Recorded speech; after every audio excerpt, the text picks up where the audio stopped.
আমি আর ভাই আবু বকর দুইজনে মিলে একটা গোলাম কিনতে চাই।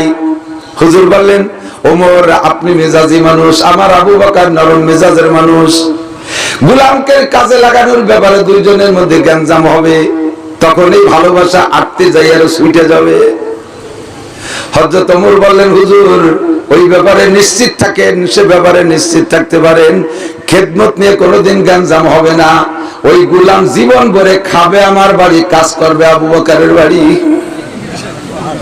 ও গোলাম আমার বাড়ি কিচ্ছু করবে না, ওরে দিয়ে গ্লাস পানি হবে এনে খাবো না, ও খাবে আমার বাড়ি, কাজ করবে আবু বকরের বাড়ি। দুইজনের মত একই রকম হয়ে গেছে। হুজুর বললেন, গ্যাঞ্জাম যে জায়গা হবে সেই জায়গায় আগে যে তুমি মীমাংসা হয়ে গেছে, ঠিক আছে দুইজন অনুমতি দিলাম, গোলাম কিনতে পারেন। দুইজনে অর্ধেক অর্ধেক টাকা দিয়া গোলাম একটা সংগ্রহ করছে, গোলাম একটা কিনছে। আবু বকর তো সব জায়গায় আগে থাকে, গোলাম কিনে আবু বকর আগে বাড়ি নিয়ে গেছে, চল গোলাম আমার বাড়িটা দেখিয়ে আয়। বাসায় নিয়ে হযরত আবু বকর গোলামরে জনমের খান খাইছে, ঠাইছে ঠাইছে গলা পর্যন্ত। কায়দায় কত খাতি তো সময় একটু বেশি লেগে যাচ্ছে, কাজ করবি কোন সময়, তাড়াতাড়ি যাও বাড়িতে কাজ করি আয়। পেট ভরে খাওয়াই দেশে, যাও ওমরের বাড়ি কাজ করে আসো। গোলাম গেছে ওমরের বাড়ি, যে দেখেছে জায়গা দস্তারখান ভরা খানা। এ গোলাম এত দেরি করে আসিস, খাবি কখন? আর আবু বকরের বাড়ি যে কাজ করবি কখন, তাড়াতাড়ি খা। কয় যে হুজুর খাতি খাতি দেরি হয়ে গেছে। কোন মতো কার কায়দারে এই বাড়িতে হাত দিলে হাতে খেজুর বাঁধে। কয় তাড়াতাড়ি খা, আস্তে আস্তে খা, যেভাবে পারিস খা, খাইয়ে তাড়াতাড়ি যা। ওই রক্তে খাইতে খাইতে খাইয়ে এই বাড়ি আসছে, এ বাড়ি যা দেশে খাওয়া পেটে তোর খাওয়া যায় না, কিন্তু খাইতে তো হবে। টিপ টিপ করে খাতি খাতি দুপুর হয়ে গেছে। দুপুর পর্যন্ত খাইয়ে দেয়া গেছে। আবু বকরের বাড়ি কাজ করতে যায়, সে জায়গায় দুপুরে খানা রেডি। তুই এত দেরি আইছিস, তা খাবি কর? ওমরের বাড়ি কাজ করবি কর? ও বাড়ি কোনো কাজ নেই, খালি কাজই খাওয়া। খা, আস্তে আস্তে খা। খাতি খাতি লম্বা সময় চলে গেছে। খাইয়ে এবার ওমরের বাড়ি গেছে, সে বাড়িও তো দুপুরে খানা পাওনা রয়েছে। এক অক্তে আর এক অক্তে পর্যন্ত এক বাড়ি খায়, ও বাড়িতে আর এক বাড়ি যে আর এক অক্তে পর্যন্ত খায়। এই কিছুদিন খাতি খাতি মরা জানে পানি বাড়ি বেড়া যখন হুলি ওঠে, দম করে সে গোলাম কায়দা মতো মোটা হয়ে গেছে, কোনো কাজই নাই। গোলাম এখন খাইতে খাইতে এমন মোটা হয়েছে, তার জীবনের উপরে সে ভয় পাচ্ছে। যাইয়া হুজুরকে বলতেছে, হুজুর আমার এই দুই মালিককে বলেন, হয় আমার এই একটু কাজ করাক, নালি বেশি বেলাক, নাহলে তো বাঁচবো না বেশি দিন, হেঁটে যেতে পারি যে কোনো সময়। হয় কাজ করাক, শুকোয় যাই, নালি আমার বেশি বেলাক। এর দুইজনের ভাব ভালো না, মানে মারার জন্য চেষ্টা করতেছে। হুজুর কয়, কাজ খাইতে থাকো, কাজ যেটা দিচ্ছে ওইটাই করো, কাজ আসবে যখন তখন করবা। বেশ কিছুদিন যাওয়ার পরে এরপরে আসছে একটা যুদ্ধের সফর। যুদ্ধের সফর। হুজুর বললেন, এই সফরে দুই মালিকের কাজ করবা, গায়ে তো বল কমই নেই, দুইজনের ব্যাটিং বয়ে নিতে পারবে না? হ্যাঁ তা পারবো। শক্তি হয়েছে সেরকম স্বাস্থ্য টাস্ত্র ভালো, দুইজনের ব্যাটিং ববি পারবি? বলে হ্যাঁ তা পারবো। তো দুই মালিকের ব্যাটিং বয়ে নিবি, একজনেরটা নিলে আর একজন ছাড়বে না, দুইজনেরটা একসাথে যদি নিস তাহলে তারা অনুমতি দিতে পারে। আল্লাহর রহমত, সফরে যাওয়ার আগে দেখে মালিকরা ওরে যে গোলামকে দেয়া বুঝা বানানো, ব্যাটিং বানানো তো দূরের কথা, দুই মালিকের নিজের নিজের ব্যাটিং এর সাথে গোলামের আর একটা ব্যাটিং নিজেরা গাড়ে আসছে। আল্লাহু আকবার। সাইয়্যিদুল কওমে খাদিমুহুম, কওমের নেতা কওমের খাদেম। তো গোলামের মালিক গোলামের খাদেম হয়ে গেছে। এখন দুইজনের কাছে যে ব্যাটিং টানছে, মালিকের চারটে ব্যাটিং দেন, আমারটাও দেন আর আপনারটাও দেন, আমি চারটেই বইতে পারবো। চুপ কর, কথা কইস না, কন্ট্যাক্ট করেছে তোরে দিয়ে কিছু করাবো না। এই শর্তের উপরে গোলাম কিনার অনুমতি পাইছে। এই গোলাম হুজুরের কাছে যে বলতে, হুজুর দেয়নি, যে কি সর্বনাশ করছে, তো সাথে যাই মুশকিল, আমি গোলাম, মালিক আমার ব্যাটিং পাবে আর আমার দিয়ে কিছু করাবে না। হুজুর কাছে চলতে থাকো, কথা কয়ে না। এখন এই দুই মালিক ব্যাটিং নিয়ে যাইতেছে, গোলামের ব্যাটিং ও যাইতে যাইতে সফরে কত দূর যাইয়া মঞ্জিল বলে, যেখানে অবস্থান করে, যেখানে অবস্থা মঞ্জিল, তাবু লাগাইয়া মঞ্জিল করছে, অবস্থান করছে, রাতের বেলা ঘুমাই রয়েছে, গরমকাল। হুজুর সফরে পুরো সব সাথীদের হিসাব নিকাশের ক্যাশিয়ার জিম্মাদার বানাইছে আবু বকর আর উমারকে, আর ওনাদেরকে বলে দিয়েছে সফরে যা খরচ হয় কোনো জায়গায় যে মঞ্জিল করলে পুরো সফরে হিসাব নিকাশ আপনার খাতায় লিখবেন, রাত্রে সুন্দর করে ফ্রেশ করবেন, যাতে কোনো সাথীর কোনো অভিযোগ না থাকে। তো মঞ্জিল যেখানে করছে ওই জায়গা যাইয়া রাত্রে সবাই ঘুমাই গেছে, দুই মালিকে হিসাব নিকাশের কাজে বসছে। এখন গোলাম রে হুজুর বলছে যে এই যে একটা সুযোগ খেদমত করার, একজনকে কোনো খেদমত করলে কেউ নেবে না, গরমকাল তুই একটা পাখা নিয়ে যাই দুইজনকে যৌথ বাতাস দিবি, পারবি? বলে হ্যাঁ তা পারবো। তো গোলাম পাখা একটা নিয়ে যাইয়া দুই মালিক এক জায়গায় বসা বাতাস দিচ্ছে, যেহেতু দুইজনের গায়ে লাগতেছে, গরমের মধ্যে একটু ভালো লাগতেছে বাতাস খাইয়া, এই জন্য আজকে আর ঠেকাই নেই, দে বাতাস দে। তো মোটা মানুষের ঘুম বেশি, মোটা মানুষ ঘুম বেশি, ও কিছুক্ষণ বাতাস দেওয়ার পরে ওর ঘুম এসে গেছে, ঘুম এসে গেছে, তো পাখাটা থুইয়া অনাসে ঘুমাই গেছে। আবু বকর আর উমর দুইজন সফরের সব হিসাব নিকাশ কমপ্লিট করতে গভীর রাত হয়ে গেছে, তাহাজ্জুদের ওয়াক্ত আইসা গেছে, সবাই ঘুমিয়ে আছে। দুইজন চিন্তা করলেন এখন যদি শুই আর ঘুমায়া যাই, ঘুমের থেকে উঠে তাহাজ্জুদ পড়তে কষ্ট হবে, একবারেই ফজরের নামাজ পড়ে ঘুমাবো। দুইজন এবার দাঁড়িয়ে দাঁড়িয়ে তাহাজ্জুদের নামাজ পড়লেন। নামাজ কালাম শেষ কইরা, দোয়া মুনাজাত শেষ কইরা, 13-12 তাসবিহ পালন কইরা, এরপর ফজরের আগে একটু সময় আছে, এই সময় দুই দোস্ত বসে বসে একটু খোশ গল্প করতেছে। এখন আর করতে ভালো লাগতেছে না, ইবাদত বন্দেগী যথেষ্ট করছে, কাজ কাম সব শেষ হয়ে গেছে, এই টাইমটা কি করবে, বসে বসে একটু খোশ গল্প করছে। এই খোশ গল্পের ভিতরে হযরত ওমর বলতেছে, গোলাম তো বসে শোয়া, দুইজনের ইবাদত বন্দেগীতেও গোলামরে সজাগ করতে পারে নাই, দুইজনের জিকিরেও গোলামরে সজাগ করতে পারে নাই, গোলাম ঘুমাই আছে, নাক ডেকে ঘুমায়। হযরত ওমর বলতেছে, ভাই আবু বকর, আমাদের গোলামটা একটু অলস, গোলামটা একটু ঢিলিয়া, গোলামটা অলস ঢিলিয়া। আবু বকর জিজ্ঞাসা করে নাই অলসের কি করলো, ঢিলেমির কি করলো। ওমরই বলতেছে, তারে যে কোনো কাজ কাম করাই না, কায়দা মতো দুই বাড়ি খাইয়ে অল্প দিনই মাইতিয়ে গেছে, কি মাথা, রাত্রে একটু বাতাস দিতে এসে তারপরে একটু পরে এসে শুয়ে পড়ছে, শেষ রাত্রে উঠিয়ে 6 রাকাত তাহাজ্জুদ 8 রাকাত তাহাজ্জুদ পড়ে একটু আল্লাহ বিল্লাহ তো করতে পারে। কথাগুলো কিন্তু গোলামের জন্যই বলছে, সে উঠে তাহাজ্জুদ পড়ে একটু জিকির করতে পারে, তা না করে ঘুমিয়ে রয়েছে গোলামটা একটু ঢিলিয়ে। আবু বকর শুধু শুনছেন, হা বা না, সপক্ষে বিপক্ষে কোনো কথা বলে নাই, চুপ করে শুধু শুনছে। শোনাশুনি শেষ, বলা বলি শেষ, ফজরের ওয়াক্ত হয়েছে, বিলাল আযান দিয়েছেন রাদিয়াল্লাহু তাআলা আনহু, ফজরের নামাজ ওখানে জামাতে হয়েছে। এরপরে নামাজ পড়িয়া কিছুক্ষণ ইস্তিরাহাতের পরে ইশরাকের ওয়াক্ত হলে ইশরাক পড়িয়া এরপরে ওখানে নাস্তা পানি খেয়ে ওখান থেকে ফিরে প্রস্থান করবে। তো যখন নাস্তার সময় আসছে, এই সময় সবাই তো গলি দিয়ে বসছে, হুজুর গোলামরে বললেন, গোলাম এই সফরে তুমি খেদমতের কাজটা করবা, খানা পরিবেশনটা তুমি করবা, তোমার দুই মালিক তোমারে খেদমত করে, কোনোদিনও তোমার থেকে খেদমত নেয় না, যৌথভাবে সকলে সমষ্টি খেদমত করলে হয়তো সেই সুবাদে তোমার একটু পরিশোধ হতে পারে, কাজেই খানাটা তুমি পরিবেশন করো। সবাই রে বসাই দিয়ে হুজুর বললেন, গোলাম খাবার দাও, আগে রুটি দিয়ে আসো। সবার ভিতরে রুটি বিতরণ করছে, আবু বকর ওমরকে রুটি দিছে। এবার যখন গোশত বিতরণের সময় গোলাম রে কানে কানে বলে দিয়েছে, সবাই রে গোশত দিবি, আবু বকর আর ওমর রে গোশত দিবি না, এই দুজনে গোশত দিবি না। গোশত যদি না দিস, আবু বকর কিছু না কইলে ওমর মেজাজি মানুষ চুপ করে বসে থাকতে পারবে না, সে ধমক দেবে বা যা কিছু বলবে যে রুটি দিলি গোশত দিলি না কেন, তখন তুই বলবি আপনারা দুইজন গোশত খাইছেন, নবী পাক বলেছেন এই জন্য গোশত দিতে নিষেধ করছে। গোলাম সবাইরে রুটি দিয়ে আসছে, গোশত দেওয়ার সময় আবু বকর আর ওমর যে জায়গা বসা, ওই দুই প্লেটে শুধু গোশত না দিয়া সামনের দিকে চলে গেছে। আবু বকর মুস্কি মুস্কি হাসে, মনে মনে কয়, মুখেও কয় না, ও গোলাম কয় বছর ধরে আমার বাড়ি জম্মের খালি, আজকে কোনোদিন তোরে কোনো কাজ করাইলাম না, আজকে একটু খেদমত করতে আইছে, রুটি দিস গোশত দিতে ভুলে যাস। মনে মনে কয়, মুখে বলে নাই। আবু ওমর মিজাজি মানুষ সহ্য করতে পারে নাই, ওমর ধমক দেওয়া, হ্যাঁ গোলাম চোখকে কানা হয়ে গেছে নাকি, রুটি দেওয়ার সময় রুটি দিলি, গোশত দেওয়ার সময় গোশত দিস না কেন, গোশত কি জন্য দিলি না, আমাকে বাড়ি কি গোশত তুই কম খাইছিস যে গোশত দিলি না। গোলাম কয়, হযরত রাগ করবেন না, সবই ওই জায়গার ফরমান, আদেশ আসছে ওখান থেকে আপনাদের দুইজনকে গোশত দিতে নিষেধ করা হয়েছে। কেন? আপনারা দুইজন গোশত খাইছেন। গোলাম হযরত ওমর বলে, কখন গোশত খেলাম, তুই দিয়ে ঘুমাইছিলি, তুই দেখলি কি এরিয়া, তা তো আমি জানি না, নবী কইলেন আপনারা গোশত খাইছেন।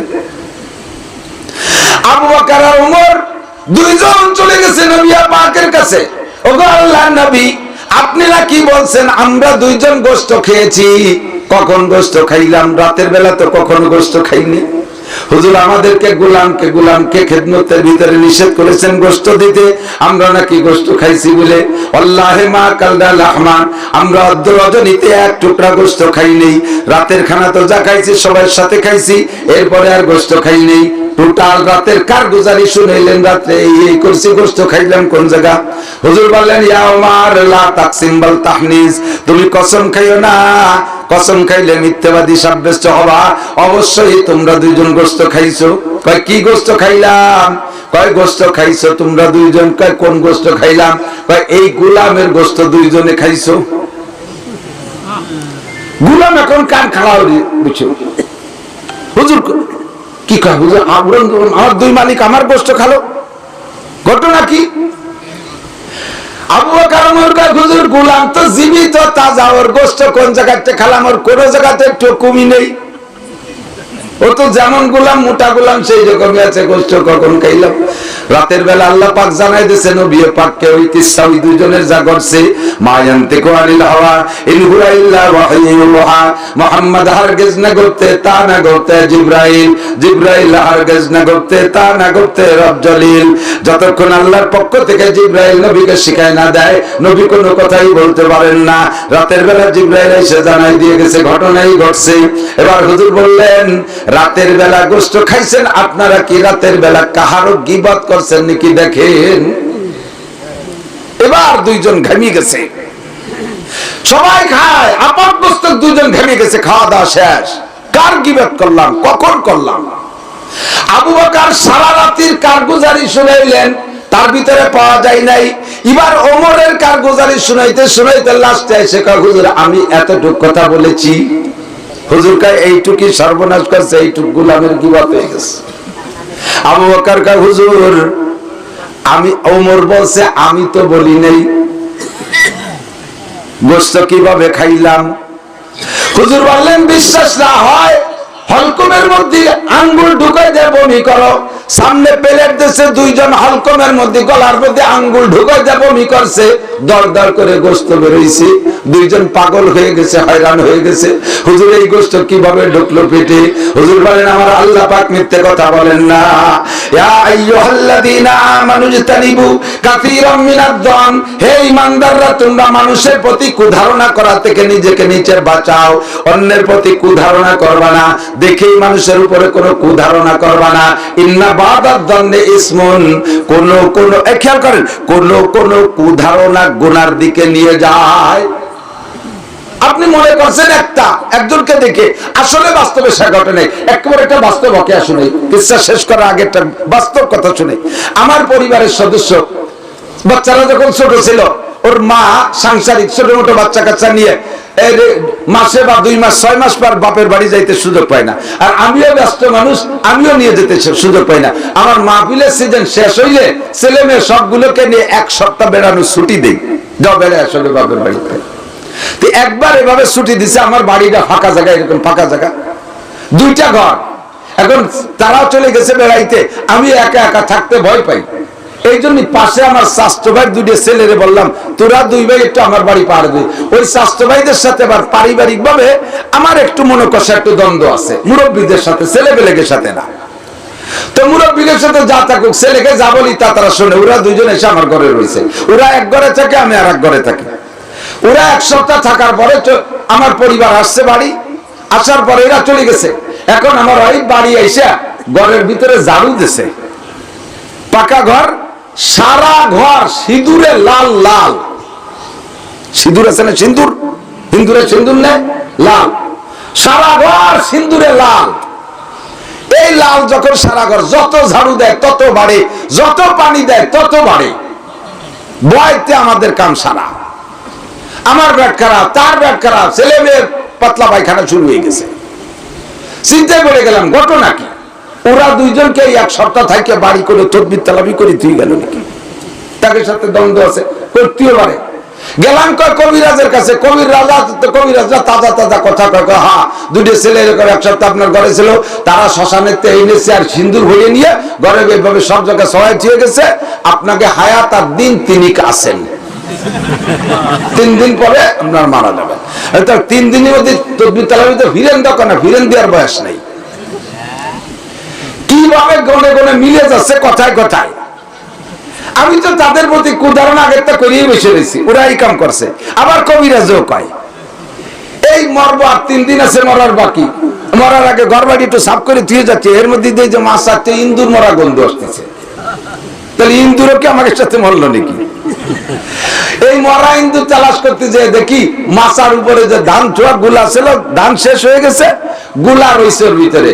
তো গুলার ভিতরে থেকে মাছার নিচে ওই জায়গা সিন্দুর, সিন্দুর করতে গিয়ে আমার ঘরের স্কাটিং এ যে রং দিছিলাম, ওই রঙের শেষে একটু রং ছিল, ওই মাছার উপরে ওই গুলার মধ্যে ফেলাই থুইছি, ধান খালি হয়ে গেছে গুলার মধ্যে, ইন্দুরি সেই টুল্লারে কাইটে হুটোইরে মাছার নিচে নিচে ফেলাইছে, ওই জায়গা ঝাড়ু দিয়ে ভরে ঘর বাড়ি সরাইছে, আর আমরা কল্পনা করতেছি ওরা দুজন তাবিজ করে দিয়ে গেছে।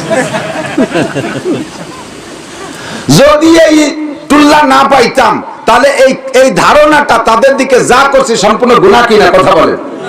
মরিও যদি যাতাম এই কলেরা ওই মরিটে মরতাম ওদের প্রতি কুধারণা করতে করতে, অথচ তারা দুজন আমার খেদমত করে গেছে, 1 সপ্তাহ কোনো ক্ষতি করে নাই।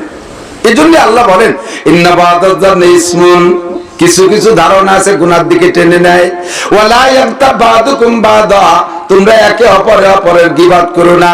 আইয়ুহিব্বু আহাদুকুম আইয়াকুলা লাহমা আখিহি মাইতান, তুমি কি তোমার মরা ভাইয়ের গোশত খাওয়া পছন্দ করো? ফাকারিতুমুহু, অবশ্যই তুমি এটা পছন্দ করো, অথচ তুমি যে ভাইয়ের গীবাত করতেছো তুমি তার পচা গোশত খাইতেছো।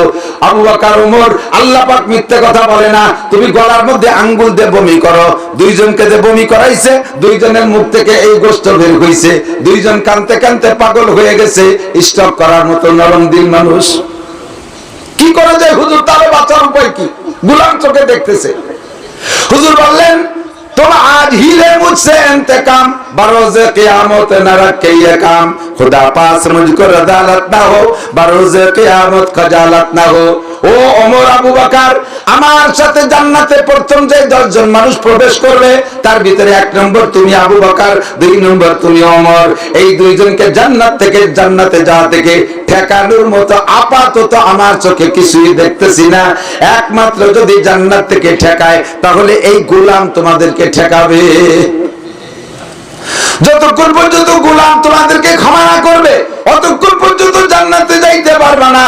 কাজে হাসরের মাঠে যাইয়া তোমরা দুইজন দেরি করবা, আর আমি তোমাদের দুইজনকে রেখে বাকি 8 জনকে নিয়ে জান্নাতে যাব, তা তো যাব না। তোমাদেরকে নিয়ে জান্নাতে যাইতে আমার দেরি হয়ে যাবে, এই গোলাম তোমাদের বাধা হবে। কাজে প্রতিশোধ যা দেয়া নেওয়া দরকার দুনিয়ার থেকে শেষ করো, হাসরের মাঠের জন্য এগুলো বাকি রাখবা না। আবু বকর কয় হুজুর তাহলে সমাধান কি হবে? কয় দুইজনে গোলামের কাছে মাফ চাও। গোলামের কাছে আমি খেয়াল রাখেন, গোলামের কাছে মাফ চাও। গোলামের কাছে মাফ চাও মানে জানেন, আপনার বাড়ির গরুটা রাগ করে 2 বাড়ি বেশি দিয়েছেন গরুরে, এই গরু যে পরিমাণ অন্যায় করছে তার চাইতে সে পরিমাণ হিসেবে কিছু মাইর পাইছে, তো যে পরিমাণ পিটেনের দরকার তাই সে 2 পিটেন বেশি দিয়ে ফেলাইছেন, অন্যায় করছেন। এখন গরুর পায়ে ধরে মাফ চাইতে হবে, এটা যেমন ওই গোলামের পায়ে ধরে মাফ চাও তেমন। এখন 2 বড় মুরব্বী একে অপরের দিকে তাকায় আর কয় এই গোলাম কিন্তু হুজুর শুরুতে নিষেধ করছিল, তাই কিনে আজকে একদিন খাওয়া দেয় তার কাছে মাফও চাইতে হবে। আল্লাহর নবী যে অ্যাডভান্স নিষেধ করেছিলেন ওই নিষেধের পর আমল করাই উচিত ছিল, কথা বল ঠিক কিনা? যা করার করে ফেলাইছি, এখন গোলাম ক্ষমা না করলে ভেস্তে যাওয়া যাবে না, সামনের পর হুজুর বুঝাই দিচ্ছে। এখন 2 মুরব্বী গোলামের হাত ধরছে, গোলাম তুমি মাফ করে দাও। গোলাম এবার সুযোগ পাইয়া বেকা হয়ে বসে, কয় না ক্ষমা করা হবে না। মাফ তো চাই, সমাজও চাই, আছে না মাফ চাই। একজনের কান্দে কেটে মাফ চাই, মাফ করে দেন, কান্দে কেটে মাফ চাই। আর একজনের ঠ্যাং ধরে মাফ করিস তো করি না, করলে ঠ্যাংটা কি ছিঁড়ে ফেলাই দেবানি, কি মাফ চাওয়া ঠিক। আবু বকর কান্দে একেবারে নরম হয়ে গেছে। ওমর মাফসার ভিতর দিয়ে যখন গোলামে কয় মাফ করবো না, তখন গোলামরে বলতেছে মাফ করিস তো করিস, তা নাহলে কিন্তু খবর আছে। তো হুজুর সুপারিশ করতেছে, গোলাম তুমি মাফ করে দাও।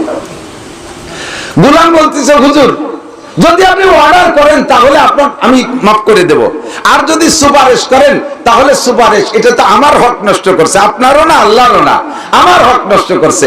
কাজে এখানে আমার যদি স্বাধীনতা থাকে তাহলে এই স্বাধীনতার পর আমি আমল করব, দুই মুরব্বীকে আমি মাফ করব না। আর যদি আপনি অর্ডার করেন, আপনি আমাদের নবী, আপনার অর্ডার ফলো করা আমার জন্য ওয়াজিব, সেই হিসেবে আপনার অর্ডার। হুজুর বললেন, না আমি অর্ডার করছি না, আমি অনুরোধ করতেছি। তো অনুরোধ আমি মানতে পারি, নাও মানতে পারি, আমার যদি লস হয় তাহলে আমি মানবো কেন? আমি মাফ করব না। হুজুর বললেন, না গোলাম মাফ করো। হুজুর আমি মাফ করব না। কেন করবা না? কারণ মাফ করবো না একেবারে তা না, আজ 2 বছর তার বাড়ি খাইয়ে এরকম নাইতে গেলাম, এত কোনো কাজ করাইলো না, এত খেদমত করলো, আর আজকে বিপদে পড়ে গেছে, মাফ করবো, এটা হবে না, এটা হবে না, মাফ ঠিক করব, তবে আপনার সামনে একটা কন্টাক্ট হয়ে যাক। কি কন্টাক্ট? যে আপনার মুখে শুনছি 10 জন মানুষ দুনিয়া থেকে জান্নাতের সার্টিফিকেট পাইছে, তার ভিতরে আমার এই 2 মালিক। আমার মতো লক্ষ গোলাম ওই 2 জনের জান্নাতে ঠেকাই রাখতে পারবে না, আল্লাহ তাদের ভেস্তে দেবেই দেবে। আমার সাথে কন্টাক্ট হবে। যদি আমি শুধু তাদের বাধা হই তাহলে আমার সাথে কন্টাক্ট হবে। উন্ডা 2 জন ভেস্তে যাওয়ার সময় 2 জন আমার হাত ধরে নিয়ে যাবে, যদি তাই রাজি হয় তাহলে মাফ করবো, নালি করবো না। 2 জন হুজুরের দিকে তাকায়, হুজুর গোলাম কি কয়? হুজুরকে যা কয় মানিয়ে নাও, মিয়া যা কয় মানিয়ে নাও, ওই এক গোলাম ছাড়া তোমাদের ভেস্তে ঠেকানোর কেউ নাই। আল্লাহু আকবার। তোমার হিলে মুঝসে ইন্তেকাম, বারোজে কিয়ামত না রাখে ये काम। বড়দের এই কিস্সাগুলো বলি, গীবাত কতটুকু বলেন তো? গোলামটা একটু ঢিলে, কি কইছে? গোলামটা একটু ঢিলে। আপনি আপনার বাড়ির গাইডারে করতে পারেন না, গাইডা একটু সুখসুরা খাতি চাই না, বলতে পারেন না? আপনার হালি গরুটা চাষ করেন একটু গড়িয়ে, তাকে আপনি বলতে পারেন এই গরুটা গড়িয়ে গরু, এই গরুটারে গড়িয়ে কয় এ যদি গিবাত হয়, গোলামটারে ঢিলে কও গিবাত, গোলামটারে ঢিলে কওয়া যদি গিবাত হয়, এই গরুটা গড়িয়ে গরু তা কও গিবাত। কিন্তু গরুর সাথে তো আপনার লেনদেন নাই, কাজে এ জায়গা গুনাহ হবে না। কিন্তু মানুষ মানুষের সাথে আমলের লেনদেন আছে, যার কারণে আপনি তার সম্পর্কে একটু বলছেন একটু। আর আমরা বলতে যে 14 গোষ্ঠী উদ্ধারের দেই, নিজামউদ্দিন হুজুর এই হচ্ছে, ওই হচ্ছে, তাই হচ্ছে, তার ছেলে হুজুর মোহতামেম এই হচ্ছে, তাই হচ্ছে, এরপরে সাইকুল হাদিস সাহেব এই করছে, ওই মামুন সাহেব এই করছে, সরমুন্নার পীর সাহেব এই করছে, আহমদ শফি সাহেব এই করছে। যারা বলে তারা কি সাধ্য তেতলি লাঠি? হ্যাঁ, নিজের ভাষায় 3 জুড়ি মাখানো রয়েছে, তুমি আর একজনের ভাষা শুয়ে বেড়াও। প্রত্যেকটা মানুষের স্বভাব হলো হামাকাসে আকলে খুতবা কামাল নুবায়াত ও ফরজন্দে খুতবা জামাল। প্রত্যেকটা মানুষের স্বভাব নিজের বিবেককে পরিপূর্ণ মনে হয়, নিজের স্বভাবকে পরিচ্ছন্ন মনে হয়, নিজের আমল আকলাক চাল চলনকে পরিপূর্ণ ভালো মনে হয়, আর আরেকজনের মধ্যে খালি খুব দোষ দেখে। দোয়া কবুল না হওয়ার 5টা কারণ আমি বলে থাকি। হযরত ইব্রাহিম ইবনে আদহাম রাহমাতুল্লাহ আলাইহি বলেন, মানুষে আল্লাহর কাছে দোয়া করে, দোয়া কবুল হয় না বলে মনে হয়। এই দোয়া কবুল না হওয়ার 5 কারণ, তার ভিতরে পঞ্চম কারণ, খেয়াল করেন পঞ্চমটা বলছি, 5 কারণের পঞ্চম কারণ, যে কারণে আপনার দোয়া সবে বরাতে কবুল হয় না, সবে কদরে কবুল হয় না, কাবা ঘরের মধ্যে দোয়া করলে কবুল হয় না, আপনি হজে যাইয়া কাবার গিলাফ ধরে কাঁদলেও দোয়া কবুল হবে না। 5 কারণের 5ম নম্বর কারণ হলো तुम अपने आइब की तरफ नजर नहीं करते हो, दूसरे के आइब ढूंढते हो। প্রত্যেকটা মানুষ যার স্বভাব হবে যে নিজের দোষের দিকে তাকায় না, আরেকজনের দোষ খুব দেখে। কথা বল, ও কি ও 3 সিল্লে দেশে, ওর মধ্যে সিল্লের কি সুডুই নেই, অথচ উনি নামাজ পড়ে না।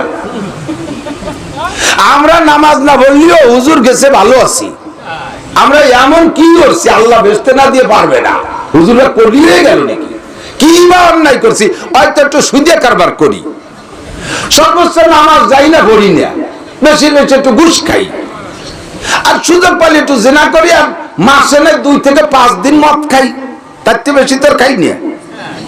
আর রোজা না, এই বাড়ি রোজা ডিনাই রাখতে পারলাম না, উনি কি বা করছে চিন্তা পারেন, বাদ আছে তোমার কি? মদ খাও, গাঁজা খাও, হেবা খাও, সুদ খাও, ঘুষ খাও, চুরি করো, ডাকাতি করো, লুচ্চমি করো, সারাটা গা তোমার গুনার ভিতরে হাবুডুবু খাচ্ছে, আর তুমি নিজের দোষ তালাশ করে পাও না, আর একজনের একটু পাইনি তাই নিয়ে সেদরাতি তালে থাও। এর থেকে জবানদারে কন্ট্রোল করেন। আমি আপনাদেরকে উন্মুক্ত পরিবেশে অনুমতি দিচ্ছি, মাঝে মাঝে জায়গায় আইসে গেলে এই আলোচনা আমি বলে থাকি।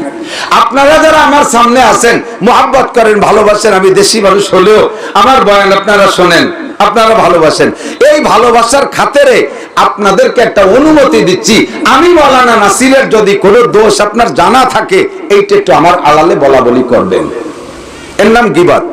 আমার যদি কোনো দোষ জানা থাকে এটা একটু গীবত করবেন, করবেন তো ইনশাআল্লাহ? কথা বলেন না, কে করবেন না? আমি তো অনুমতি দিছি, করিয়েন, একটু করিয়েন। আমি অনুমতি দিছি এজন্য যে আমার সহজে একটা ইনকাম আছে, এই জায়গা সহজে একটা ইনকাম আছে। আমি যে গুনাহটা করেছি, যে অন্যায়ের কারণে আপনি আজকে আমার গীবত করতেছেন, আমি সেই অন্যায় কারণে আমার যে একটা গুনাহ হয়েছে, আমার আড়ালে বলার সাথে সাথে ওই গুনাহটা আপনার আমলনামায় চলে যাবে, ওই জায়গা থেকে কিছু নেকি এসে আমার শূন্যস্থান পূর্ণ হয়ে যাবে। কাজে আমার একটা চোখ বুঝে আমি ঘুমাই থাকবো, আমি আমেরিকা যাব, আমি সৌদি যাব, বাংলাদেশে আমার এই দোষগুলো আলোচনা হতে থাকবে, আর আমার এই গুনাহগুলো বাঙালিরা নিতে থাকবে, আর এই জায়গা থেকে নেকি ফেরেশতারা আমার ওই জায়গায় পৌঁছে দিয়ে আসবে। আপনারা যদি আমার ভালোবাসেন, আমার এই উপকারটা করেন, আমার গীবত করেন, কিন্তু এই গীবতটা, এই উপকারটা আমার করবেন না। করবেন কার? যে আপনার চরম শত্রু, তারে সেই উপকারটা করতেছেন। চার দোকানে বসে শত্রুর গীবত করেন, চার দোকানে ঘরে বসে শত্রুর গীবত করেন, মসজিদে বসে শত্রুর গীবত করেন। এই গীবত করতেছেন যে আপনার শত্রু, যাকে পছন্দ করেন না, তার গীবত করে এই উপকারটা তারে করে দিচ্ছেন। আপনার নাকি তার আমলনামায় চলে যাচ্ছে, আর তার গুনাহ আপনার আমলনামায় চলে আসতেছে, অনায়াসে আপনি টের পাচ্ছেন না। দেখেন কই যে আমরা তো দেখি না, আপনার সবটা দেখা লাগবে না, দুনিয়া এখন বাস্তবে চলে আসছে সবকিছু। আমরা যে কোরআন হাদিসের বয়ানগুলো করতাম, এই বয়ানগুলো এখন প্রযুক্তিতে আমাদেরকে শিখাই দিচ্ছে। দেখেন এই মোবাইলের ভিতরে বিকাশে টাকা থাকে, টাকা থাকে না? একটা আপনার মোবাইলের বিকাশের একটা পিন নাম্বার আছে, আপনার মোবাইল আপনার পকেটে রয়েছে, পিন নাম্বার যদি কেউ জানে, কায়দা করে ওই পিন নাম্বার দিয়ে আপনার মোবাইলের থেকে তার মোবাইলের মধ্যে টাকা নিয়ে নেয়, কোন ভাবে টাকা চলে যায় তার নিটের পান না, যায় কি যায় না? তাহলে মোবাইলের মধ্যে থেকে মোবাইলে যেমন টাকা চলে যায়, আপনি টের পান না, আপনার আমলনামা থেকে আর একজনের আমলনামায় এভাবে নেকি চলে যাচ্ছে, গুনাহ ট্রান্সফার হয়ে যাচ্ছে, আপনি টের পাচ্ছেন না। কাজেই আমি এই গুনাহ থেকে বাঁচবো। গীবত করার গুনাহ নেকি না গুনাহ? গীবত করা নেকি না গুনাহ? আজকে থেকে একটু পাক্কা প্রতিজ্ঞা করতে পারবেন? আল্লামা আনোয়ার শাহ কাশ্মীরি রহমাতুল্লাহ আলাইহি এবং ইমাম বুখারী রহমাতুল্লাহ আলাইহি দুইজনের সেম একটা আমল আমি আপনাদেরকে বলি। ইমাম বুখারী রহমাতুল্লাহ আলাইহি বলেন, ইমাম বুখারী বলেন যে কিয়ামতের ময়দানে হিসাব দেওয়া ছাড়া একজন মানুষও সামনে যাইতে পারবে না। হাদিসে আছে, লা তাজুলু কদামা ইবনি আদম ইয়াউমাল কিয়ামা হাত্তা ইউসালা আন আরবা। আমার দিক তাকান মুসলমান, চারটি প্রশ্নের জবাব না দিয়া আল্লাহর সামনে দিয়ে একজন মানুষ অতিক্রম করতে পারবে না। এক নম্বর প্রশ্ন হলো আন উমরিহি ফিমা আফনা, তোমার 70-80 বছরের হায়াত, এই জিন্দেগিটা কোন কাজে কতটুকু ব্যবহার করেছো?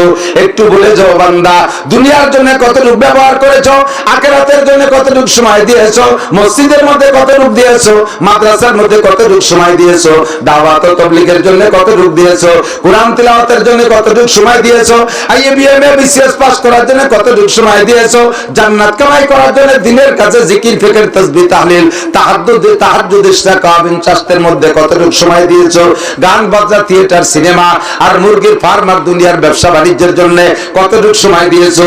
আসো আমার কাছে জবাব দিয়ে যাও। একজন মানুষ বিনা জবাবে সামনে যাইতে পারবো না। আর উমরিহি ফিমা আবনা ওয়া আন শাবাবিহি ফিমা আবলা, দুই নম্বর আপনার যৌবনকালের জবাব দেওয়া লাগবে। কথা বলেন লাগবে? লাগবে কি লাগবে না? যৌবনকালের জবাব দেওয়া লাগবে। তিন নম্বরে আন মালিহি মিন আইনা তাসাবা ফিমা আনফাকা, মাল সম্পর্কে জবাব দেওয়া লাগবে। কোত্থেকে কামাই করেছো, কোথায় খরচ করেছো, একটু জবাব দিয়ে যাও। হালাল ভাবে কামাই করে যদি হারাম ভাবে খরচ করেন তাও অন্যায়। এদিক হালাল ভাবে কামাই করছেন, সারাদিন ভ্যান চালাই কামাই করছেন, একেবারে বৈধ কোনো যাত্রীর সাথে সেটারি বাটপারি করেন নাই, ন্যায্য ভাই আপনি কামাই করেছেন, সারাদিন ভ্যান চালাইয়া রক্ত পানি করে টাকা কামাই করেছেন, অথচ এই টাকাটা খরচ করতেছেন হারাম ভাবে। কোন সমিতির থেকে লোন আনছেন, সমিতির লোন আছে না নাই? আছে, আছে। এদের এলাকায় সমিতি আছে না? বেরাক, অ্যাডামস, কারিতাস, বিআরডিবি, স্বনির্ভর, জাগরণী চক্র, আশা, প্রশিকা, গ্রামীণ ব্যাংক আছে না নাই? এর সাথে এলাকার মানুষ জড়িত আছে না নাই?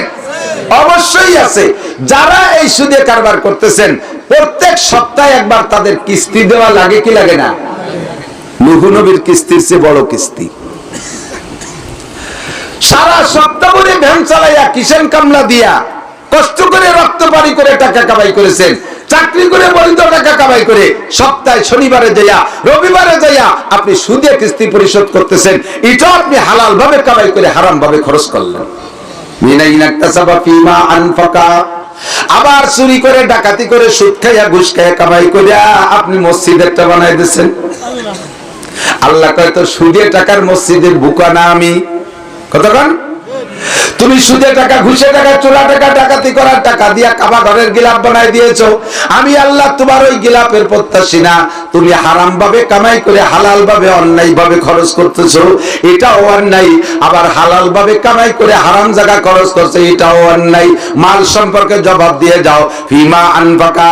4 নম্বরে মাদা আমিলা বিমা আলিমা। মাজা আমিলা বিমা আলিমা। জীবনে যা শিখেছো তারপর আমল করছো কতটুকু জবাব দিয়ে যাও। আমরা যা শুনবো শিখবো এ কথার পর আমল করব। আজকে থেকে পাক্কা প্রতিজ্ঞা করব, আজকে থেকে পাক্কা প্রতিজ্ঞা আমি কোনোদিন গীবত করব না।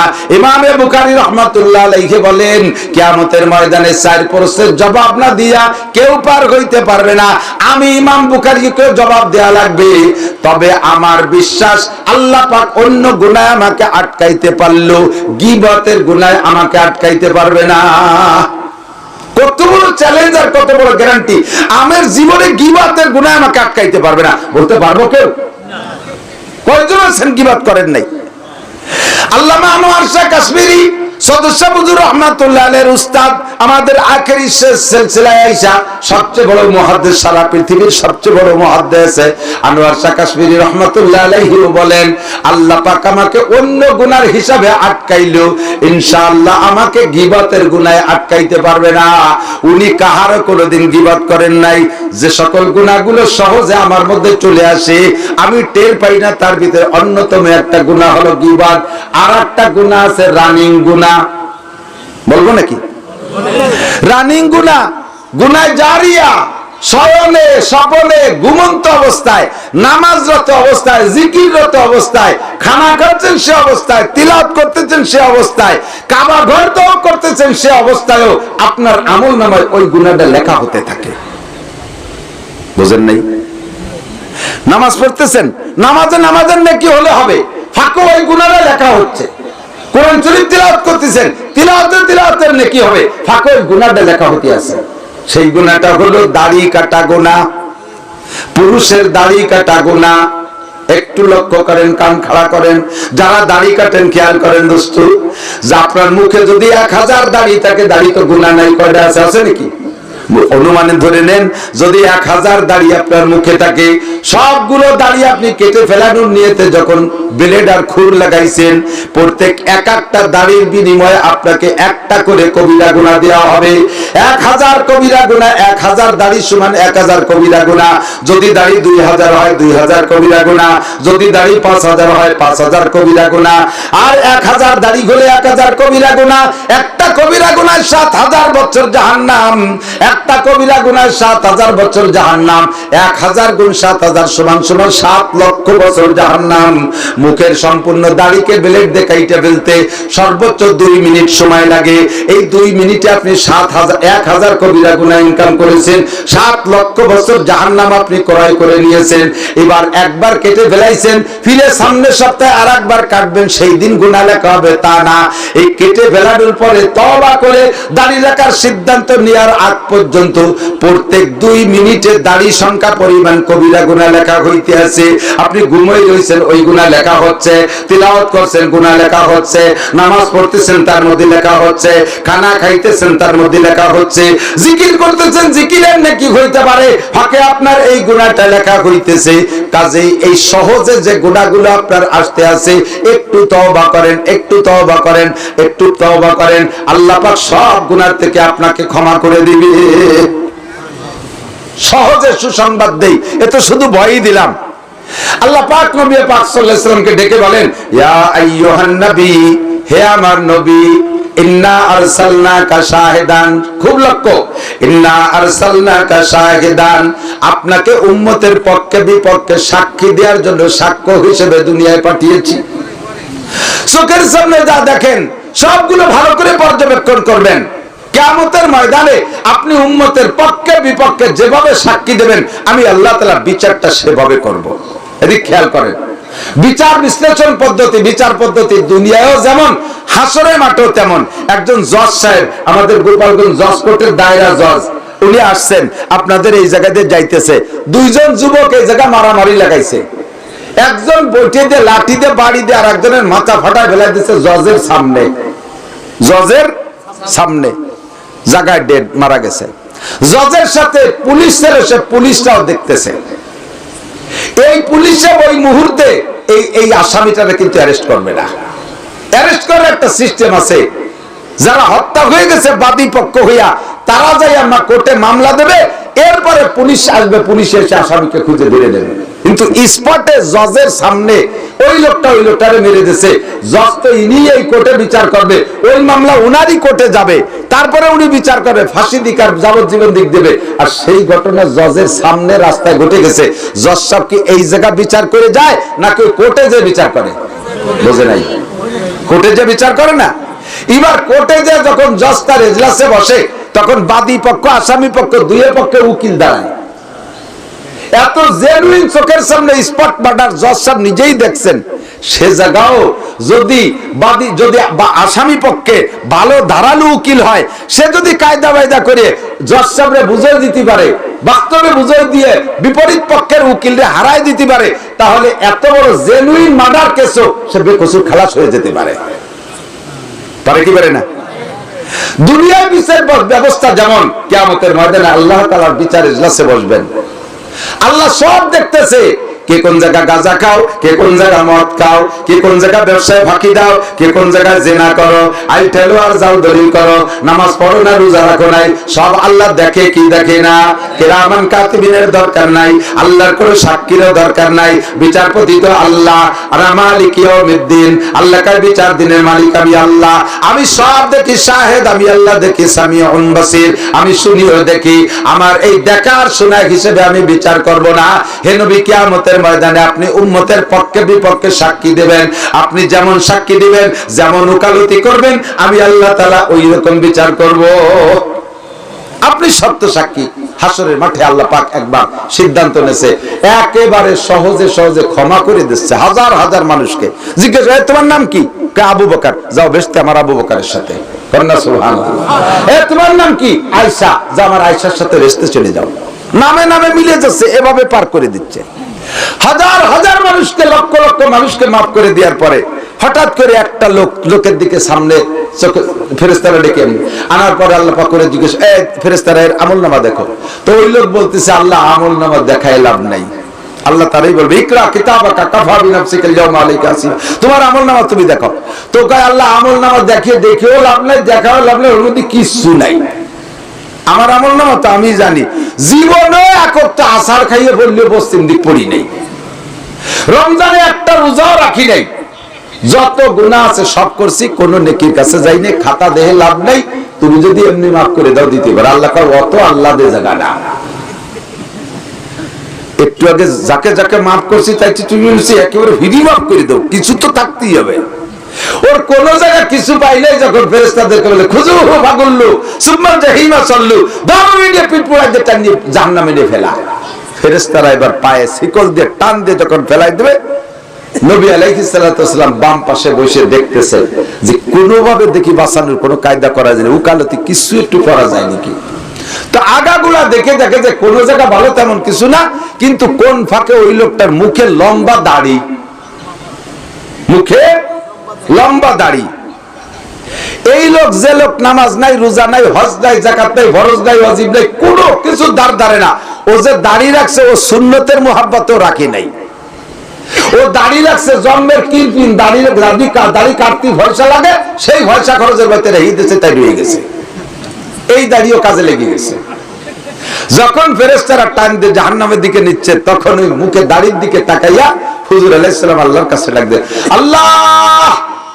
আল্লাহ বলে, ফেরেশতারা দাঁড়া, আগের তো নিস রে। আবার দোস্ত ডাক দিয়েছে, কি যেন পাইছে। কি দোস্ত, কি খবর? আল্লাহ, বান্দা তোমার অন্যায় করছে, তোমার জাহান্নামও তোমার, হুকুমও তোমার, বেশ জাহান্নামেই যাবে, আমি ঠেকাইতে পারবো না। তবে তোমার বান্দার মুখে আমি নবীর দাড়ি দেখতেছি। তোমার বান্দারে তুমি দোজখে দাও, কিন্তু আমার সুন্নতি দাড়ি যেন জাহান্নামের আগুনে পড়ে না। জাহান্নামে ও যাবে, বডি পড়বে আর দাড়ি পড়বে না, তাই হয় নাকি? পড়বে তো সবই, তারই দাড়ি কটা খুলে রাখতে হবে। তোমার বান্দারে তুমি দোজখে দাও, আমার দাড়ি যেন জাহান্নামে না যায়, দাড়ি খুলে রাখো। আল্লাহ কেন? দাড়ি তো খোলা যাবে না। খোলা যাবে না কেন? তাহলে তুমি মিথ্যাবাদী হয়ে যাবা। আমি কিভাবে মিথ্যাবাদী হব? আল্লাহ পাক বলবেন, তুমি বলেছো তামুতুনা কামা তাহয়াউন ওয়া তুহশারুনা কামা তামুতুন, দুনিয়ায় তুমি জীবন যাপন করবা যেমন, তোমার মরণ হবে সেইভাবে। আর মরণ হবে যেই চেহারায়, হাসর হবে তোমার সেই চেহারায়। ওই লোকটা জীবন যাপন করেছে দাড়ি সহ, মরণ হয়েছে দাড়ি সহ, কাজে হাসরের মাঠও তার দাড়ি সহ, জাহান্নাম গেলে দাড়ি সহ, জান্নাতে গেলে দাড়ি সহ। ওর দাড়ি মুখ থেকে খুললে তুমি মিথ্যাবাদী হয়ে যাইবা। নবী পাক সুযোগ পেয়ে বলে, আল্লাহ, আমার বান্দার, আমার তোমার বান্দার মুখে আমার সুন্নতি দাড়ি বান্দা তোমার দোজখে দিবা দিবা, আমার দাড়ি যেন দোজখে যায় না। নবী পাকের এই কথাই বুঝাইতে চায়, আল্লাহ, আমার দাড়ি যদি দোজখে না যায়, দাড়ি যদি জান্নাতে যায়, তাহলে দাড়িও যেখানে, দাড়িওয়ালাও সেখানে। আল্লাহ পাক বলবে, ফেরেশতারা আমার দোস্তের প্রস্তাবে বুঝে আসতেছে, তারে maaf করে দিতে হবে। বাদদিল সাইয়্যাতিহি হাসানাত, বাদদিল সাইয়্যাতিহি হাসানাত, আমার বান্দার সমস্ত গুনাহ এক দাড়ির ওসিলায় নেকি দ্বারা পাল্টাইয়া তারে জান্নাতে দিয়ে দাও। নবী পাক এইভাবে উকালতি করে করে অনেককে পার করবে। তাই বলা হয় মুবাশশির শাহিদ, আপনি উম্মতের পক্ষে বিপক্ষে সাক্ষী দিবেন। 2 নম্বর মুবাশশির, নবী আপনি একটু উম্মতের সুসংবাদ দেবেন। হয়তো অনেকেই বলছি, হুজুরও বলছে অনেক গুনার কথা, আল্লাহ পাক বলছে একটু সুসংবাদ দাও। সুসংবাদ কি? 1 নম্বর সুসংবাদ হলো, হুজুরে পাক সাল্লাল্লাহু আলাইহি ওয়াসাল্লাম বলেন, কোরআন শরীফের আয়াত আল্লাহ পড়ে শুনে উম্মতকে শোনাচ্ছেন। হুজুর বলেন, ইয়া ইবাদিয়াল, 1 নম্বর সুসংবাদ, এর চেয়ে বড় সুসংবাদ আর আমার কাছে নাই। আল্লাহ পাক বলেন, কুল ইয়া ইবাদিয়াল্লাযীনা আসরাফু আলা আনফুসিহিম লা তাকনাতু মির রাহমাতিল্লাহ, ও যারা বেনামাজি আছো, বেরোজাদার আছো, জিনা করছো, ব্যভিচার আছো, সুদে কারবারিয়া, ঘুষে কারবারিয়া, আইঠেলা পার্টি যারা আছো, দুধে পানি মিশাও, মাছে পানি মিশাও, পাটে পানি মিশাও, ভেজাল ডিম বেচো, মুরগির ভিতরে ভেজাল দাও, যারা যে কাম করতেছো, যেখানে যারা অন্যায় করো, দুনিয়ায় যত অন্যায় করো, লা তাকনাতু মির রাহমাতিল্লাহ, আরে আল্লাহর রহমত থেকে নিরাশা করে যেও না। উলামায়ে কিরাম তোমাদেরকে ভয় দেবে তো দেবে, তবে আল্লাহর পক্ষ থেকে সুসংবাদও আছে, তুমি ভয় পেও না। রব্বুল আলামিন তোমার জন্য তৈরি আছে, ইন্নাল্লাহা ইয়াগফিরুদ যুনুবা জামিয়া।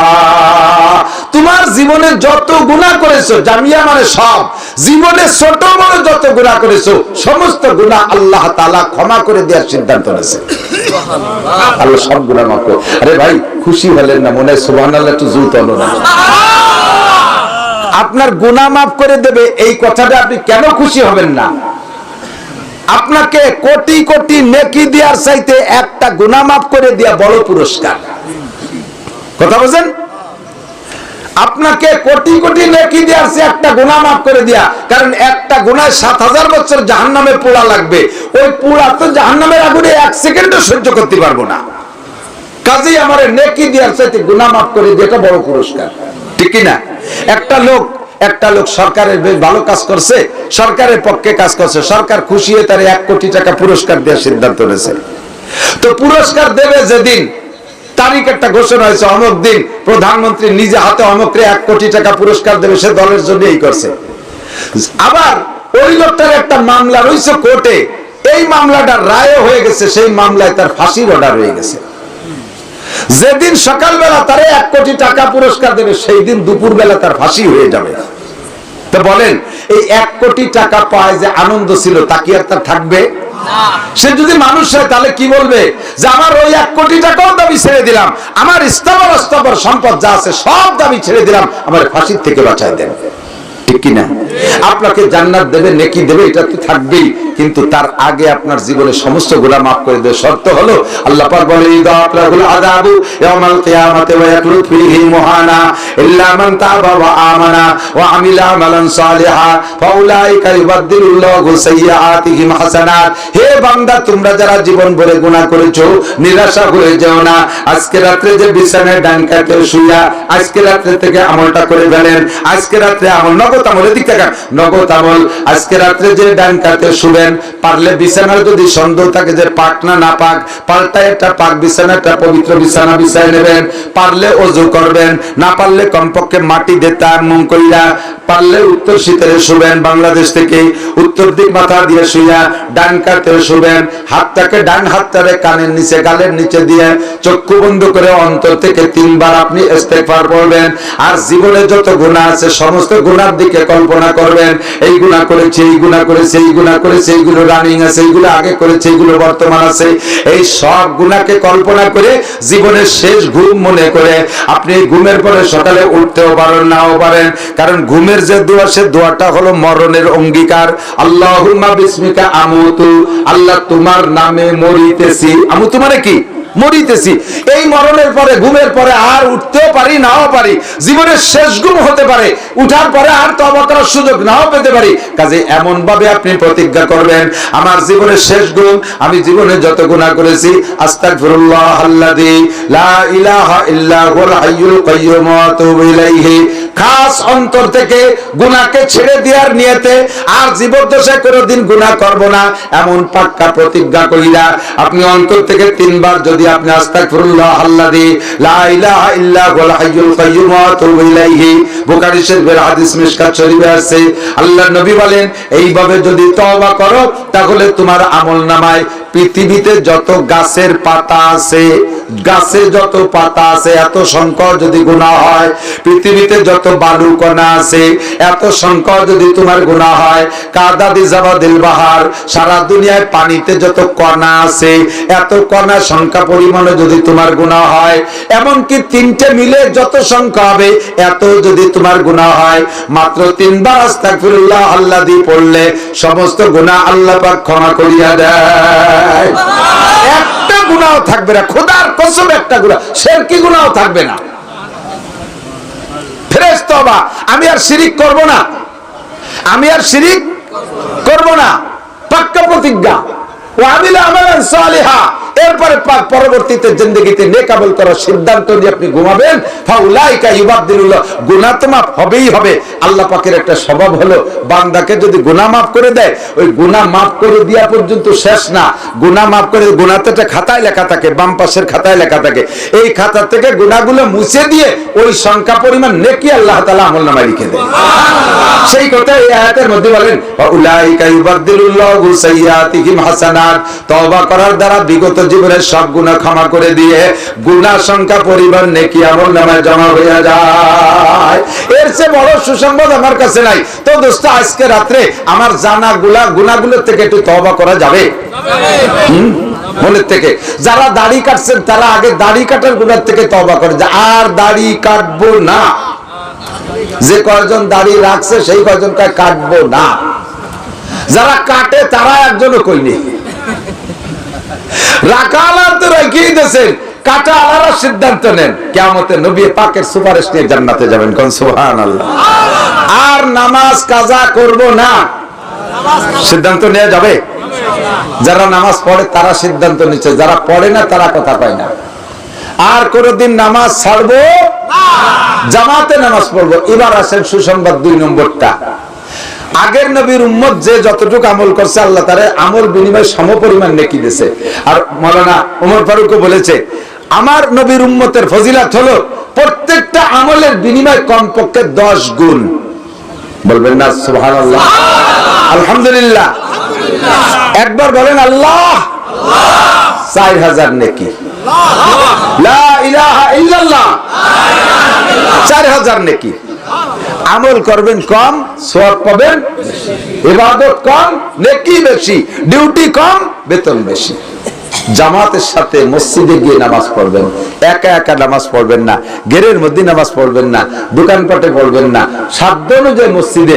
হ্যাঁ, যদি মসজিদ দূরে হয়, আপনি ব্যস্ত হয়ে মানে সময় সংকট, তাহলে যে জায়গা আছেন সেখানেই পড়েন। মসজিদে ওষুধ আমার হয়ে জমিন, আমার নবীর উম্মতের ফজিলত সারাটা জমিনকে মসজিদ বানা দিয়েছে। যে কোনো জায়গায় নামাজ পড়লে নামাজ হয়, তবে মসজিদে পড়বেন। কেন পড়বেন? আমি আপনাদের চেহারা দেখে টের পাই। পাবলিক যারা জীবনে কোনোদিন মাদ্রাসায় পড়েন নাই, আপনারা যতই ভালো করে পড়েন, আপনাদের কোরআন শরীফ পড়া শুদ্ধ নাই, কিরাত অশুদ্ধ। আর নামাজ ভাঙ্গার কারণ কয়টা? 19টা। কয়টা? 1 নম্বরটার নাম কি? আরে কথা কয় না। 1 নম্বরটার নাম কিরাত অশুদ্ধ বলা, কিরাত অশুদ্ধ বলা। তাহলে নামাজ হয় না, নামাজ ভাঙ্গার কারণ 19টা। এই ভাঙ্গা মানে কি? যে কারণের পড়া নামাজ বাতিল, পড়া নামাজ বাতিল। আর বাতিলের কি মানে? নামাজ এক ওয়াক্ত মোটেই না পড়লেও যে শাস্তি, পড়ছেন তা বাতিল হয়ে গেছে, তাতেও সেই শাস্তি। বুঝেন নাই? শীতকালে এত কষ্ট করে ওযু বানাইছেন, গোসল করে ফজরের নামাজ পড়ছেন, সেই নামাজ কিরাত ভুলের কারণে বাতিল। তাহলে এই ঠান্ডা বাড়িতে ওযু গোসল করে কি হলো? আপনার কিরাত ভুলের কারণে নামাজ বাতিল। বাতিল মানে যে লোকটা কম্বল গায়ে ঘুমিয়ে রয়েছে, মোটেই বড় নাই, সেও যে টাইম জাহান্নামে যাবে, আপনি ওযু গোসল করে যে নামাজ পড়ছেন, তারপরে আপনিও সেই টাইম জাহান্নামে থাকবেন। তাহলে ভুলে কি হলো? আর এই নামাজ যা বাতিল হয় যে কয়টা কারণে, তার ভিতরে 1 নম্বর কারণ হলো কিরাত অশুদ্ধ। একটু মানুষ গামতেছে না। যদি কিরাত অশুদ্ধের কারণে নামাজ না হয়, তাহলে কি করণীয়? তো পড়লি যদি নামাজ পড়লি যদি নাই হয়, তাহলে নামাজ পড়লামই না, তাই নাকি? তাহলে কিরাত শুদ্ধ করব। বলেন, তাহলে কিরাত কি করব? শুদ্ধ করব। একটা সুযোগ আছে, সেই সুযোগটা হলো আমরা হানাফি মাযহাবের মুসল্লি, আমাদের মাযহাব হলো যার নামাজে ইমাম আছে, ইমাম কিরাত জোরে পড়ুক আর আস্তে পড়ুক, পিছনে মুসল্লিদেরকে পড়া লাগবে না। ইমামের কিরাতই তার কিরাত। তাহলে কমপক্ষে ফরজ নামাজের দায়টা ইমামের গাড়ি উঠাই দিয়ে এই বিপদ থেকে বেঁচে গেলাম না? এখন থেকে পাক্কা প্রতিজ্ঞা, আমি আর ভুল কিরাত দিয়ে একা একা ঘরের মধ্যে আর দোকানের মধ্যে আর ওই ফার্মের ভিতরে লকবার একামত দিয়ে একা নামাজ পড়তে যাব না। আমি সামনের থেকে নামাজ পড়বো মসজিদে। কোথায়? জামাতে নামাজ পড়বো। ঠিক আছে না? সাধ্য অনুযায়ী প্রতিজ্ঞা করবেন, জামাতে নামাজ পড়বো।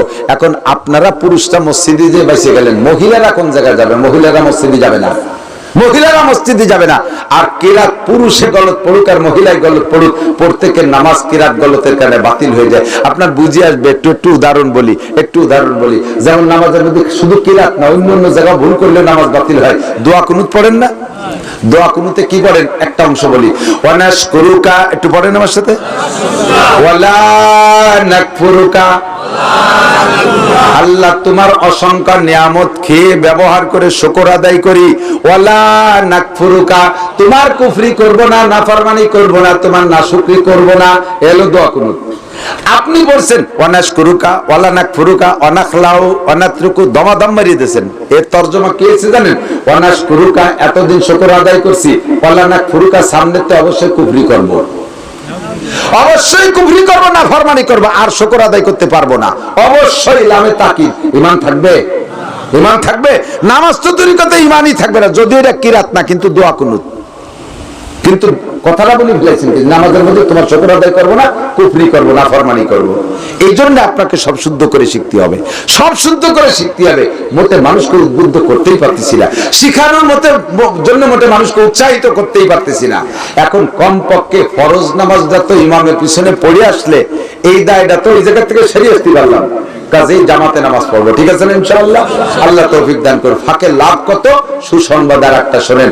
এক ওয়াক্ত নামাজ ইমামের পিছনে জামাতে পড়তে পারলে জামে মসজিদে গিয়ে এক ওয়াক্তের বিনিময়ে 527 ওয়াক্তের নেকি পাবেন। নামাজ পড়বেন, এক ওয়াক্ত নেকি পাবেন 527 ওয়াক্ত। আল্লাহ আমাদের তৌফিক দান করে। বাশশিরু, নবী পাক বলেন, বাশশিরু ওয়ালা তুনাফিরু, উম্মতকে সুসংবাদ দিয়ে কাছে ডেকে আনো। ওয়ালা তুনাফিরু, ভয় দিয়ে দূরে তাড়াই দিও না। ইয়াসসিরু ওয়ালা তুআসসিরু, উম্মতকে সহজ সহজ আমল শিখাই দাও। ওয়ালা তুআসসিরু, কঠিন আমল শিখাইও না। আপনাদের সহজ আমল শিখাইলাম, একটু খেয়াল করেন। এখন বিগত যে ভুল নামাজ পড়ছেন না, যা ভুল কিরাতের কারণে যা বাতিল হয়ে গেছে, সেইগুলোর সঠিক করে আমল নামায় ঢুকানোর একটা বুদ্ধি আমার কাছে আছে, বলবো? সেই বুদ্ধিটা হলো, আগামীকাল সকালবেলা একখান কায়দা কিনবেন। যে কায়দা করে কোরআন শরীফ পড়া শিখতে। কাল সকালে কায়দা একখান কিনে বাড়ির কাছের মসজিদের ইমাম সাহেবের সাথে লাইন করেন। 24 ঘন্টার ভিতরে আধা ঘন্টা সময় আপনাকে দেবে ইমাম সাহেব, তার বিনিময়ে তারা 200-500 টাকা অতিরিক্ত দেন, কারণ আপনারা জাহান্নাম থেকে বাঁচায় দেবে। এত বড় উপকার করে সে 2-4 টাকা দিলে কি লস হবে নাকি? 200 টাকা 500 টাকা দিয়ে ইমাম সাহেবের সাথে কন্ট্যাক্ট করেন, আমার ডেলি আধা ঘন্টা পড়াই দেবেন হুজুর। কালকে সকালের থেকেই আমি প্রতিজ্ঞা কোরআন শরীফ শুদ্ধ করে পড়া শিখবই, মরণের আগে যেন আল্লাহ আমি শুদ্ধ করে কোরআন পড়া শিখে যেতে পারি, এই প্রতিজ্ঞা করে কাল সকালে কায়দা কিনবেন, নিয়ত করেন এখনই, আর এই নিয়ত করে বাড়ি চলে যাবেন।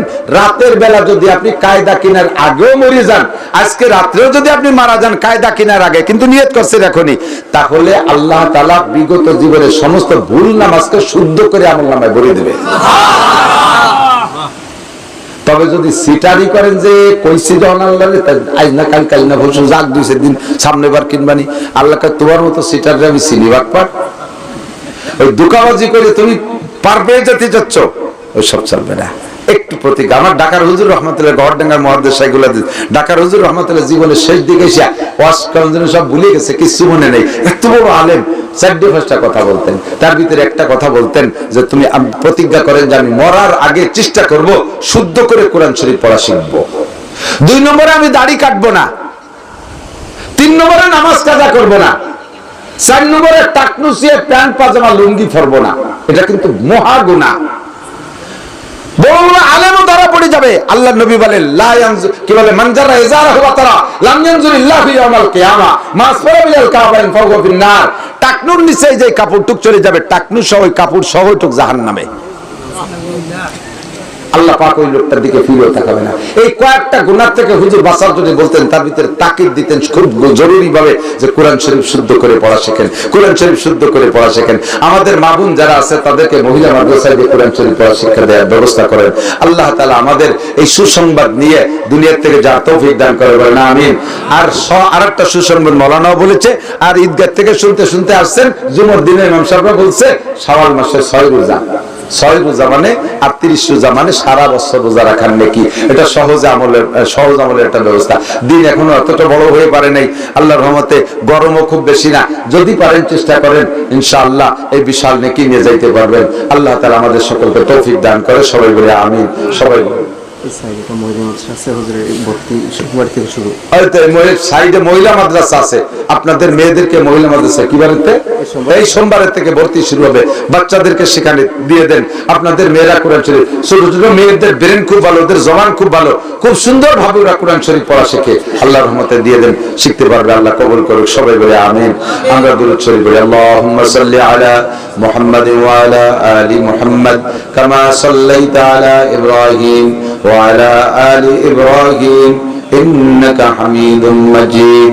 আল্লাহুম্মা বারিক আলা মুহাম্মাদ ওয়া আলা আলি মুহাম্মাদ কামা বারাকতা আলা ইব্রাহিম ওয়া আলা আলি ইব্রাহিম ইন্নাকা হামিদুম মাজিদ। আল্লাহুম্মা আমিন। ربنا ظلمنا أنفسنا وإن لم تغفر لنا وترحمنا لنكونن من الخاسرين. ربنا فاغفر لنا ذنوبنا وكفر عنا سيئاتنا وتوفنا مع الأبرار. ربنا لا تزغ قلوبنا بعد إذ هديتنا وهب لنا من لدنك رحمة إنك أنت الوهاب. ربنا هب لنا من أزواجنا وذرياتنا قرة أعين واجعلنا للمتقين إماما. আয় রব্বুল আলামিন, দামি মাস, হজের মাস, শাওয়াল মাস, ঈদুল ফিতরের মাস, মাত্র 6 দিন আগে চলে গেছে শ্রেষ্ঠ মাস রমজান মাস। তোমার রোজাদার ইমানদার নামাজি বান্দা বান্দীদেরকে সাথে নিয়া, আহলে হক উলামায়ে কিরামকে সাথে নিয়া, তাদের আলোচনার শেষে মজলিসের মধ্যে সবচেয়ে বড় গুনাহগার আমি, আমার চেয়ে বড় গুনাহগার জগতে কেউ নাই। তোমার দুনিয়ায় এমন কোন গুনাহ নাই জানা করেছি, প্রকাশ করলে মানুষ সাক্ষী হয়ে যাবে, অপমানিত হব। ও রব্বুল আলামিন, তুমি জানো, শাহী দরবারে ভিক্ষার দোকানে হাত তুলেছি, যত গুনাহ করেছি সব গুনাহ তুমি এক্ষুনি ক্ষমা করে দাও। আয় আল্লাহ অবশ্যই আমরা এত বড় গুনাহগার। আয় আল্লাহ আমার গুনাহ দেখে কুত্তায় পর্যন্ত কুকুরে পর্যন্ত আমাকে ধিক্কার দেয়, ঘৃণা করে। যেমন দারাদ সাগে নাসরানিয়া আর কে হাস্তু বে গুনাহ বান গুনাহগার। আয় আল্লাহ ইহুদ নাসারাদের কুত্তায় পর্যন্ত আমাকে দেখে লজ্জা বোধ করে, আমাকে দেখে ধিক্কার দেয়। তার আমলনামায় গুনাহ নাই, জগতে এমন কোন গুনাহ নাই যে গুনাহ আমার আমলনামায় নাই। মালিক আজকে রাত্রে এখান থেকে তুমি সব গুনাহ মাফ করে দাও। আমরা তওবার আলোচনা করেছি, আল্লাহ তওবাও করেছি। আস্তাগফিরুল্লাহ আস্তাগফিরুল্লাহ আস্তাগফিরুল্লাহ ওয়া আতুবু ইলাইহি। আল্লাহ ক্ষমা চাই, সামনে প্রতিজ্ঞা করলাম আর সেই সব গুনাহ করব না। আমাদের এই তওবার পর তুমি অটল অবিচল মজবুত থাকার তৌফিক দান করো রব্বুল আলামিন। আমাদের আব্বা মা দাদা দাদি নানা নানি শ্বশুর শাশুড়ি আত্মীয় স্বজন পাড়া প্রতিবেশী বন্ধু বান্ধব উস্তাদ শাগরেদ পীর মুর্শিদ ছাত্র ছাত্র ভাই কর্মজীবনের বন্ধু সাথী যারা বনে জঙ্গলে কবরে শুয়ে আছে সকলের পক্ষ থেকে ক্ষমা চাই, তুমি মাফ করে দাও। সকলের কবর আযাব তুমি এক্ষুনি বন্ধ করে দাও। সকলের কবরে জান্নাতুল ফেরদাউসের দরজা খুলে দাও। আমরা যারা দুনিয়ায় বেঁচে আছি আমাদের জান মাল ইজ্জত আবরু তুমি হেফাজত করো। ঈমান ও ইসলামের সাথে অটল অবিচল থাকার তৌফিক দান করো। আয় রব্বুল আলামিন আমাদের সকলকে পরিপূর্ণ সুস্থতার সাথে, পরিপূর্ণ সম্মান ও ইজ্জতের সাথে, প্রশস্ত হালাল রিজিকের সাথে লম্বা হায়াতে তয়্যিবা দান করো। পারিবারিক অশান্তি যাদের আছে আল্লাহ দূর করে দাও। সামাজিক অশান্তি দূর করে দাও। আমাদের ব্যবসা বাণিজ্যের মধ্যে হালাল ভাবে বরকত বাড়াইয়া দাও। সব হারাম রুজি থেকে হারাম উপার্জন থেকে আমাদের বেঁচে থাকার তৌফিক দাও। হালাল রুজির প্রশস্ত ব্যবস্থা তুমি করে দাও। আয় রব্বুল আলামিন আমাদের মধ্যে যারা অসুস্থ রোগী সবাইকে তুমি সুস্থ রোগ মুক্ত করে দাও। সব রোগীদেরকে শিফা দাও, সুস্থ করে দাও। হাসপাতালের বেডে ঘরের বিছানায় আমাদেরকে ফেলে রেখো না। হায়াত যখন শেষ হয়ে যায় আল্লাহ স্বল্পক্ষণ অল্প সময়ের ভিতরে তুমি ঈমানের সাথে আমাদেরকে তোমার রহমতের কোলে তুলে নিও। হাসপাতালের বেডে ঘরের বিছানায় দীর্ঘদিন ফেলে রেখো না। আমাদের অনেকের ঘরে পীড়িত রোগী আছে, অনেক দিন পর্যন্ত ভুগতেছে। যদি তাদের হায়াত থাকে আল্লাহ সুস্থ করে দাও।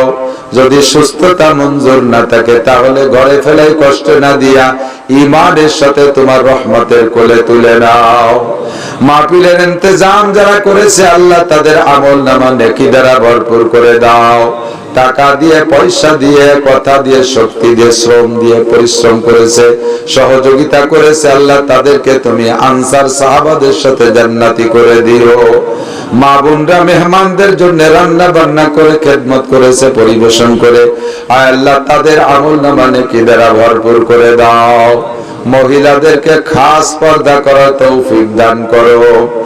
অনেক নিঃসন্তানীরা দোয়া চেয়েছে আল্লাহ সব নিঃসন্তানীদেরকে তুমি নেক সন্তানের বাবা মা বানাইয়া দাও। আমাদের সন্তানদেরকে আব্বা মার আনুগত্য বানাইয়া দাও। যারা লেখাপড়া করছে আল্লাহ উভয় লাইনে উচ্চ শিক্ষায় শিক্ষিত করে দাও। সমস্ত শিক্ষিত যুবকদেরকে তুমি আল্লাহ বেকারত্বের জাল থেকে বেরিয়ে হালাল কর্মসংস্থানের জোগাড় করে দাও। অনেকের ঘরে অবিবাহিত যুবতী মেয়ে, যুবতী বোন আছে, বিবাহ দিতে কষ্ট হচ্ছে। নেককার, দিনদার, ইমানদার, পরহেজগার, কর্মভদ্র ছেলে দেখে বিবাহের ব্যবস্থা করে দাও। আমাদের সবাইকে জীবনে কমপক্ষে একটা বার হলেও হজের নিয়তে মক্কা মদিনা জিয়ারত নসিব করো। আল্লাহ যে জায়গায় বসে মাহফিল করলাম শুনলাম এটা একটা বাড়ি তোমার এক বান্দা নেক নিয়তে আল্লাহ মসজিদের মাহফিলটা তার ভিটের উপরে করাইছে। মালিক আজকের মাহফিলের ওসিলায় তার এই বাড়ির মধ্যে সার্বিক বরকত কল্যাণ দান করো। আল্লাহ তার ঘর বাড়ি জায়গা জমি ব্যবসা বাণিজ্যকে তুমি বরকতি ব্যবসা বাণিজ্যে পরিণত করে দাও, বরকতি ঘরে পরিণত করে দাও। আয় আল্লাহ আমাদের সকলের নেক আশা তুমি পূরণ করে দাও। রব্বিরহামহুমা কামা রাব্বায়ানি সগীরা। আখেরি ফরিয়াদ আল্লাহ ফিলিস্তিন গাজার মুসলমানদের উপরে আসমানি রহমত আর বরকত নাজিল ফরমাও। তাদেরকে তুমি আসমান থেকে সাহায্য না করলে তারা টিকতে পারবে না।